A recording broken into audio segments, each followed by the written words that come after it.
ಹೆಸರನ್ನೇ ಬದಲಾವಣೆ ಮಾಡಿಬಿಟ್ಟಿದ್ರೆ ಹಾಕಿ ಗಾಂಧಿ ಕಂಡ್ರೆ ಅವ್ರಿಗೆ ಭಯನ ಅಂತ ನೋಡ್ರಿ, ಭಾರತೀಯ ಜನತಾ ಪಕ್ಷಕ್ಕೆ ಗಾಂಧೀಜಿಯವರ ಹೆಸರು ಬಳಕೆ ಮಾಡಿಕೊಳ್ಳಿಕ್ಕೆ ಬರ್ತದೆ ಚುನಾವಣೆಯಲ್ಲಿ. ಅವರು ರಾಷ್ಟ್ರಪಿತ, ಎಲ್ಲವನ್ನೂ ತ್ಯಾಗ ಮಾಡಿ ರಾಷ್ಟ್ರಕ್ಕೆ ಸ್ವಾತಂತ್ರ್ಯ ತಂದು ಕೊಟ್ಟಂಥವ್ರು. ಈಗ ಅವ್ರ ಹೆಸರೇನು ಬದಲಾವಣೆ ಮಾಡಬೇಕು ಅಂತ ಮಾಡ್ತಾ ಇದ್ದಾರೆ. ಮಸೂದೆ ಮಂಡನೆ ಮಾಡಿದ್ದಾರೆ ಲೋಕಸಭೆಯಲ್ಲಿ.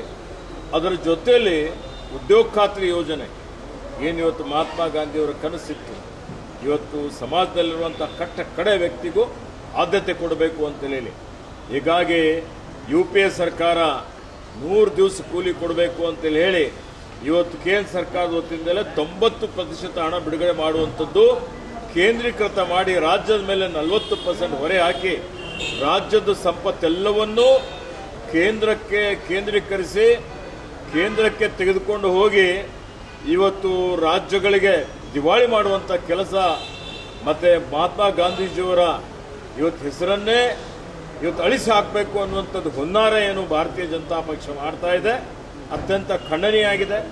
ದೇಶದ ಜನ ನೋಡ್ತಾ ಇದ್ದಾರೆ, ಅವರಿಗೆ ತಕ್ಕ ಪಾಠ ಕಲಿಸ್ತಾರೆ.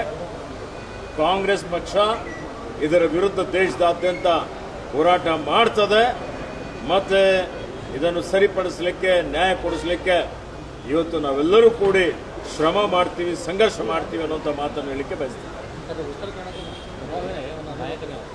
ಉತ್ತರ ಕರ್ನಾಟಕ ಅಭಿವೃದ್ಧಿಗೋಸ್ಕರ ಪ್ರತಿ ವರ್ಷ ಚಳಿಗಾಲ ಅಧಿವೇಶನ ನಡೆಸ್ತೀರಿ ಬೆಳಗಾವಿಯಲ್ಲಿ, ತೃಪ್ತಿ ತಂದಿದೆಯಾ ನಿಮಗೆ ಅಂತ? ನೋಡಿ, ಉತ್ತರ ಕರ್ನಾಟಕದ ಸಮಸ್ಯೆಗಳಿದ್ದಾವೆ, ಅನೇಕ ಸವಾಲುಗಳಿದ್ದಾವೆ ನಮ್ಮ ಎದುರುಗಡೆ. ಇವತ್ತು ನಾವು ರೈತರ ಸಮಸ್ಯೆ ಬಗೆಹರಿಸಲಿಕ್ಕೆ ನಾವು ಕಬ್ಬಿನ ಬೆಲೆ ನಿಗದಿ ಮಾಡಿಕೊಟ್ಟಿದ್ದೇವೆ. 50 ರೂಪಾಯಿ ಸರ್ಕಾರದ ವತಿಯಿಂದ ಕಬ್ಬಿಗೆ ಇವತ್ತು ಹೆಚ್ಚುವರಿಯಾಗಿ ಹಣ ಸರ್ಕಾರದ ವತಿಯಿಂದ ಪಾವತಿ ಮಾಡ್ತಾ ಇದ್ದಾವೆ. ಮೆಕ್ಕೆಜೋಳ ಖರೀದಿ ಮಾಡಲಿಕ್ಕೆ ಮಧ್ಯಪ್ರವೇಶ ಮಾಡಿ ರೈತರಿಗೆ ಅನುಕೂಲ ಮಾಡುವಂಥ ಕೆಲಸವನ್ನು ನಾವು ಮಾಡಿದ್ದೇವೆ. ಅನೇಕ ಅಭಿವೃದ್ಧಿ ಪರ ಕೆಲಸ ಕಾರ್ಯಗಳು ಇವತ್ತು ನಾವು ಮಾಡ್ತಾ ಇರ್ತಕ್ಕಂಥದ್ದು ಮತ್ತು ಅನೇಕ ಯೋಜನೆಗಳು ಹಾಕಿಕೊಂಡಿದ್ದೇವೆ. UKPಗೆ ಒಂದು ಕಾಯಕಲ್ಪ ಕೊಡಬೇಕು ಅಂತೇಳಿ ತೀರ್ಮಾನ ಮಾಡಿ ಲಕ್ಷಾಂತರ ಎಕರೆ ಭೂಮಿಗೆ ನೀರು ಕೊಡಬೇಕು ಅನ್ನುವಂಥದ್ದಕ್ಕೆ ಕಾರ್ಯಕ್ರಮವನ್ನು ರೂಪಿಸಿದ್ದೇವೆ.